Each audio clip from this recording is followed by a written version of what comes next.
This is only an excerpt from the entire FIGU Bulletin.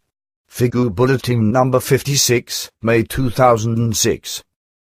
The world requires wise advisors. In today's world, in which the earlier anchored certainties, virtues, love, peace, freedom and harmony as well as evolutionary knowledge and wisdom break away, in which all good values disintegrate more and more, in which more and more wars are stirred up and led through the state powers who are criminals against humanity, in which criminality and overpopulation know no more bounds, in which nature and the climate are destroyed through the fault of humans, as well as that they themselves are misled through religions and sects, most urgently required, as never before, is the compliance with wise advice and guidelines which humanity follows, and by which he can find the way back to the fixed certainties and all the higher values.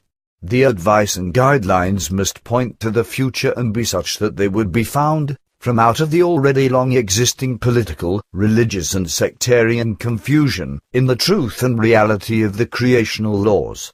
To this end, no imaginary gods, no saints, representatives of gods, sect gurus, and no preachers, and so forth, are required, rather sages who establish the true and effective creationally conditioned guidelines of life through their practical knowledge and life experience, as well as through their knowledge, and may lead humanity in a world of peace, freedom and love as well as harmony. Sages who can also teach the powerful of the governments, so that these can lead their countries in the correct manner and bring them to prosperity instead of driving them into immeasurable debt, robbing and overburdening the citizens with taxes. And sages are needed who understand how to teach the people according to the creational laws and bring the people onto the path of the true human being so they do not acclaim the criminal state powers who entangle their countries and populations in war conflicts with other countries. Religions and sects are kept free of tax by countries, whereby the main religions even assert a claim over countries in order to withdraw money from the pockets of the citizens, not only their believers, rather also all persons in their jurisdiction who belong to no religion, by means of horrendous taxes. And all that so the preachers and other religious leaders can have horrendous salaries, and build, tend and maintain, temples of God, while many of the little believing lambs go hungry, live in wretchedness, or not seldom also die in great need. The society of today, as never before, sees facing itself in any relationship, such glaring contradictions that these can no longer be described in their individual forms.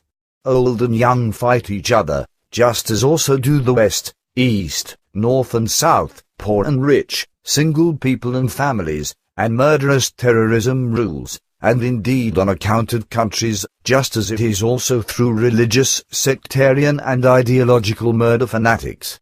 Up to the year 1990 it could not have been suspected how the entire thing has formed up into the present time, because, first at this time, deep trenches were torn open that cross through everything worldwide and bring need and destruction as well as corruption. In the name of a false solidarity, countries shovel up monstrous mountains of debt that is not only imposed upon the presently living citizens, rather it is already pre-programmed for those as yet unborn generations until far into the future. With a complete lack of responsibility, the authoritative criminal governments drive the debts into immeasurable heights, often with the electoral assent won from the citizens suggestively duped by the governments and other politicians, whereby the minority of reasonable people who speak out and defend themselves against it would simply be outvoted and screamed down by the criminals. This is blatant cynicism in its most consummated form. The term solidarity thereby only elicits derisive laughter, because this term only applies to those who hold power in their filthy hands and for those who walk conformably with those filthy-handed ones. Were today's state of humanity observed in general, then it would be horrifyingly determined that, in spite of all the welfare, the high standards of living and the conjured-up solidarity, a valuable and arresting moral power emanates neither from the religions or sects, nor from the country, nor legal corporations, nor out of the majority of humans. Seen collectively, that entirety is the revenge of the displaced truth in respect to the compliance with the creational laws. The vengeance is in the form of the grasping for power, for war, murder, homicide, for robbery, rape, the destruction of families, terrorism, prostitution, overpopulation, the destruction of the environment, destruction of the climate, the will to rule and tyranny, slander, lies and deceit as well as destruction, and so on and so forth. Truly, there are more and more tendencies towards retreating into intoxications of every kind, into addictions and consumption, as however also in the private spheres and in personal relationship groups. But a blatant retreat results also with regard to public life and with regard to the maintenance of healthy and valuable interpersonal relationships. The majority of humans is only still intent on withdrawal into the self-made cocoon, therein, closed off from the outside world and environment, to increasingly atrophy. So it comes to be that the older the human is, the less value he places in creating and maintaining true friendships, because to him, mutual support, love and affection mean less and less, and often nothing more at all. All important and exceedingly important factors are forgotten, whereby the entire concentration is directed only towards absurdities. Actually, the majority of humans has fallen into a state in which disputes participated in with neighbors as well as discussions are just as rarely or no longer to be found, as neither are quarrels with global events, because these necessities have already been mostly lost. An ancient proverb states, everyone is the smith of his own success/luck/happiness. Everyone is the architect of his own fortune, you make your luck. Yet this truth has apparently already long been lost by the majority of terrestrial humanity, therefore hardly any human still knows how, with what, and for what he forges his life. Today hardly anyone still grasps the true value and sense of life, because the consciousness-related, as well as the true worldly values have already long disappeared and been forgotten from the vocabulary of the majority of humans.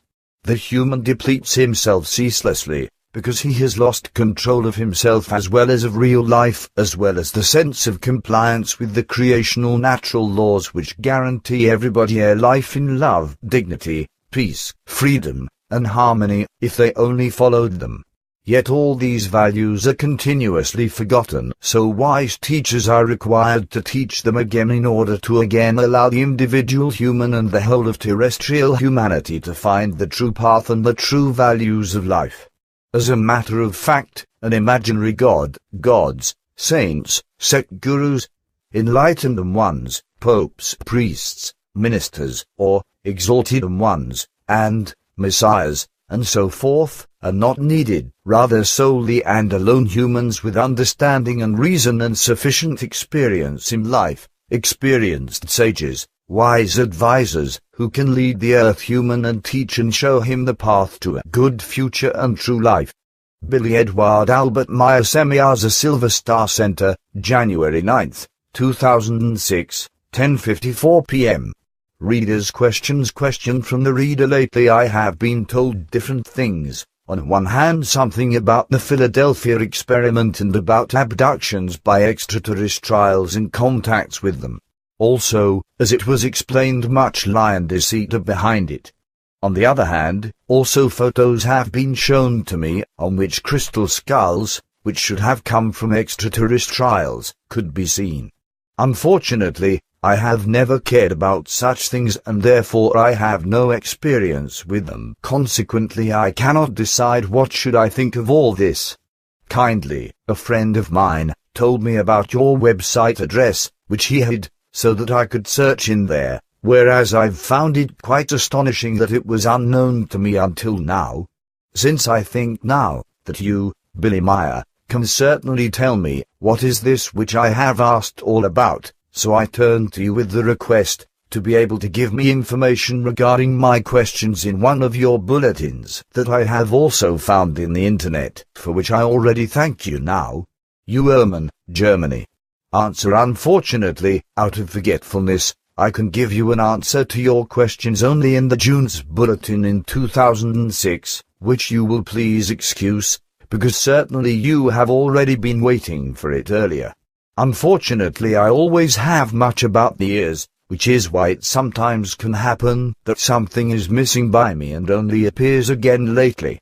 Now, as an answer, I will explain to you with the necessary excerpts from the official 400th Contact Report of 25th September 2005, which should satisfactorily explain your questions.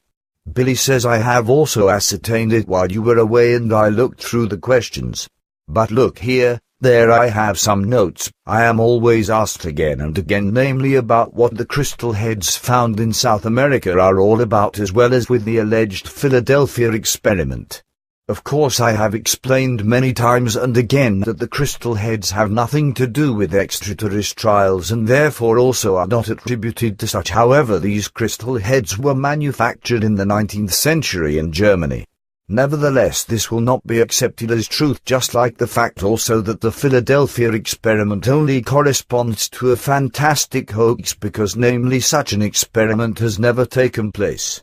Now here, this man here, a Mr. Ehrman, from Germany, would like me again to ask to you and then publish the answer in a bulletin. Can you please give an answer to the questions in brief form?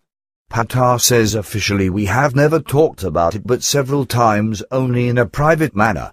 Therefore, I would like to will give an answer, which should be in an official form, with which however, I want to restrict myself to the essential: the crystal skulls named by you, which were found in South America and will be attributed to the Mayas and supposedly should have originated from extraterrestrials, as you just said, were fabricated in Germany in the 19th century. In fact, in the gem and diamond polishing cities of those places, that were unified in 1933 in the city of Idar Oberstein. The client was a prosperous man by the name of Florian Rosenfelder, from Germany, who operated privately and was a hobbyist archaeologist and who brought the crystal heads also to the Maya region, then to discover it in order to cause a sensation. Although he was able only to place the crystal heads at different places where he thought they would be discovered, before witnesses, however, he did not succeed with that because he died of a poisoning that he suffered through the natives, who then robbed him. And to say something regarding the so-called Philadelphia experiment, about which firstly an author by the name of Berlitz wrote a fantasy book. There was never such an experiment, neither in the USA or anywhere else on the earth. The whole fantastic history is based on the fraudulent claims of a man by the name of Cale Allen, in relation to an alleged experiment with a ship, which was named the USS Eldridge. The man thought that his image would rise with this lying story and that he also could become rich through it.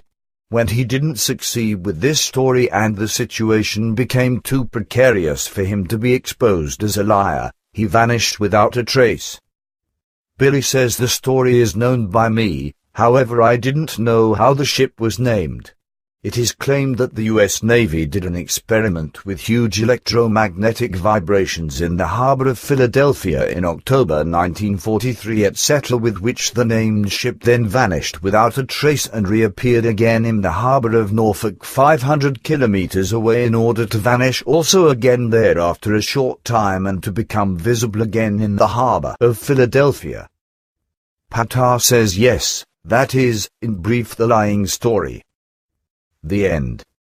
Gods, no saints, representatives of gods, sect gurus, and no preachers, and so forth, are required, rather sages who establish the true and effective creationally conditioned guidelines of life through their practical knowledge and life experience, as well as through their harmony as well as evolutionary knowledge and wisdom break away, in which all good values disintegrate more and more, in which more and more wars are stirred up and led through the state powers who are criminals against humanity, in which criminality and overpopulation know no more bounds, in which nature and the climate are destroyed through the fault of humans, as well as that they themselves are misled through religions and sects. Most urgently required, as never before, is the compliance with wise advice and guidelines which humanity follows, and by which he can find the way back to the fixed certainties and all the higher values. The advice and guidelines must point to the future and be such that they would be found, from out of the already long existing political, religious and sectarian confusion, in the truth and reality of the creational laws. To this end, no imagine. This is only an excerpt from the entire FIGU Bulletin. FIGU Bulletin number 56, May 2006. The world requires wise advisors in today's world in which the earlier anchored certainties, virtues, love, peace, freedom and